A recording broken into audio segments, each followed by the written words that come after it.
कैसे होता है बच्चों, ये घर में बच्चा है, अब घर में इस बच्चे का क्या किया जाएगा, घर में इस बच्चे को देखो, अगर बच्चा बड़ा हो गया तो तोड़ तोड़ कर निकाला जाता है, अगर बच्चा बड़ा हो गया तो तोड़ तोड़ कर इसे मार के निकाला जाता है, मार करके तोड़ तोड़ कर निकाला जा सकता है। पहला सिस्टम ये होता है कि गोली खिलाओ, पहला सिस्टम ये होता है कि गोलियों द्वारा गर्भपात होता है। 1-2 महीने का अगर बच्चा है तो फीमेल नॉर्मल क्या खाती है, गोली खाती है, जैसे बहुत सारी गोली आती है, एडवांटेक्टिव नाम से, कई नाम से गोली आती है। तो 1-2 महीने का बच्चा उस गोली के द्वारा क्या होता है, इस पर प्रेशर पड़ता है, बच्चा टूट करके बाहर निकल जाता है। ये 1 महीने के बच्चे के लिए क्या होती है, गोलियां काम कर जाती हैं। ये सिर्फ गोलियों से हो जाता है, आयु 4, 6, 8 इस गोली से निकल जाता है। एडवांटेक्टिव नाम से गोली, बहुत सारी गोलियां मार्केट में अवेलेबल है, लेकिन इन सबका साइड इफेक्ट बहुत बुरा है। ये भाषण करने वाली गोलियों का साइड इफेक्ट बहुत बुरा है। अगर इनको 4-5 बार 10 बार खिला दिया जाता है तो कहीं ना कहीं महिला में परेशानी बहुत होती है, स्वास्थ्य बिगड़ता है, साथ ही साथ बांझ भी हो सकती है कि दोबारा गर्भधारण भी ना हो पाए। देखो इंडोमेट्रियम और बच्चा को टूट कर निकल जाता है, 10 से 15 दिन तक ब्लीडिंग होती है अगर 2 महीने का बच्चा हो गया।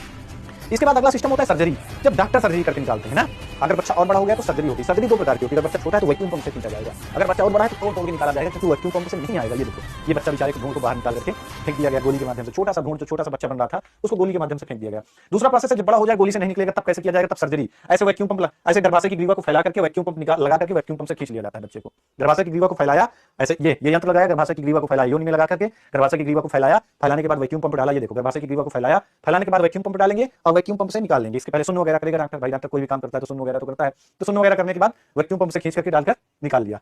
ठीक है, ये देखो ग्रीवा को फैलाया, ये योनि है, फिर सर्विक्स यानी कि ग्रीवा है जो मुख है गर्भाशय का, फिर इसको फैलाने के बाद वैक्यूम पंप डाल के बच्चे को बाहर निकाला जाएगा। ये देखो सर्विक्स को फैलाया, फैला जा, अब फैलाने के बाद ये देखो ऐसे सर्विक्स को और फैलाया डॉक्टर ने, और फैलाने के बाद क्या किया, अब बच्चा बेचारा छोटा सा, उसको क्या पता, मान लीजिए कन्या एक भ्रूण, कन्या है भ्रूणावस्था में, अब इस भ्रूण को बेचारे को खींच करके बाहर निकाल, मतलब हत्या। ये वैक्यूम पंप लगाया और वैक्यूम पंप से तेजी से खींच लिया जाएगा। वैक्यूम पंप क्या करता है, चीजों को खींच लेता है। वैक्यूम पंप के बारे में आप लोगों ने फिजिक्स में पढ़ा होगा ना।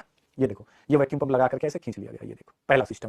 दूसरा सिस्टम है, अगर बच्चा और बड़ा हो जाए तब क्या करते हैं, भाई बच्चा 4 महीने 5 महीने को हो गया तब माँ की जान को भी खतरा है, ये जो बच्चा है उसको ऐसे डॉक्टर निकाल लेता है। अगर बच्चा और बड़ा हो जाएगा तब क्या होगा, तो अगर बच्चा और बड़ा हो जाएगा तब क्या करते हैं, तब भाई क्या करते हैं, चल भाई और बड़ा कर बच्चे को, अगर बच्चा और बड़ा हो गया तब का, अब बच्चा जैसे खूब बड़ा हो गया, 7 इंच का बेबी हो गया, बेबी 7 इंच का हो गया, तब क्या किया जाएगा, तब ये वैक्यूम पंप से नहीं आएगा क्योंकि बहुत बड़ा हो गया, 7 इंच का बेबी है, अब ये वैक्यूम पंप से आएगा ही नहीं दादा। जब वैक्यूम पंप से नहीं आएगा तो इसको पहले गर्भाशय की ग्रीवा को फैलाने के बाद इसको तोड़ तोड़ निकाला जाएगा, कैंची से काट काट, बेचारे जिंदे बच्चे को ऐसे ऐसे डॉक्टर ऐसे देखो कैसे निकालेगा।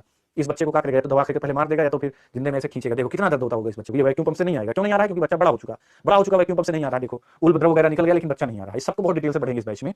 अब जब बच्चा नहीं आ रहा है तो ऐसे तोड़ तोड़ निकाला जाता है। ये देखो कितना अजीब सा, ये देखो इसका पैर